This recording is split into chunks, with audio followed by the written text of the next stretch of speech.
Question number 5. Can I train my abs while I'm pregnant? Now, the answer is yes, okay?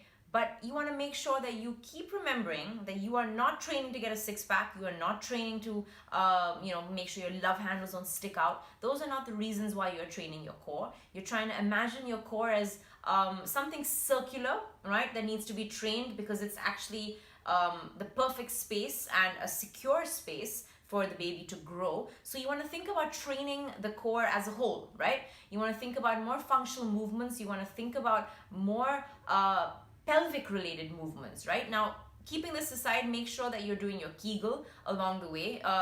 It's a topic that not everybody likes to talk about, but it's so important whether you are choosing to have a C-section, or if you end up having one, or if you are hoping to have a natural, which most people are.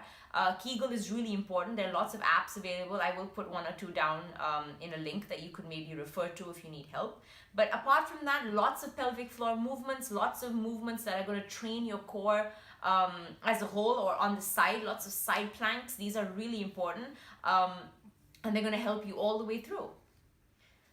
If you do choose to train your abs in some of the conventional ways, it's not that you can't, but you have to be very mindful of coning, which is like an arch shape that's sort of like a tunnel kind of movement that comes up, which actually is something that you need to think about even when you're not pregnant. It's really important that that doesn't happen. So things like coning, things like splitting of the abs is something that unfortunately is quite common, and training the core as a whole is really going to try and maintain that that closeness between the abs so that they don't actually split.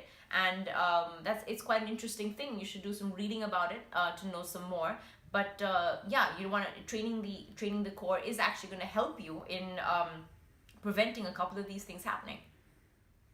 Just keep in mind that one of the most important things to carry on doing is to practice your breathing all through the exercises, especially while training the core. You want to make sure that you're really mindfully breathing and inhaling and exhaling in all the different parts and different timings of the movement. That's going to really help maintain a strong core all the way through your pregnancy. But I'm not a doctor, and obviously these are quite technical related things, so doing your own research and speaking to your own doctor is recommended, but it's just something that I think that you should know and be aware of. Okay guys, so I hope you enjoyed that. It's a quick analysis of a few questions that I do get asked quite regularly, and obviously there are many more. And obviously do your own reading so that you can be sure and you can back up some of the things. I'm not a doctor, so these are just things that I have researched and that I was trained to know about, and I'm just sharing them with you, and I hope that you guys find them useful. And if you do, please guys give this video a thumbs up, okay? And please like it, and if you haven't already, please subscribe to my channel. It would really mean a lot to me, and I'm new to this, so I'm going to be building this up and continue to put more useful things out there. I am going to be putting really soon is a couple of exercises that I think are really important to do while you're pregnant. So stay tuned for that, and I will see you guys really soon.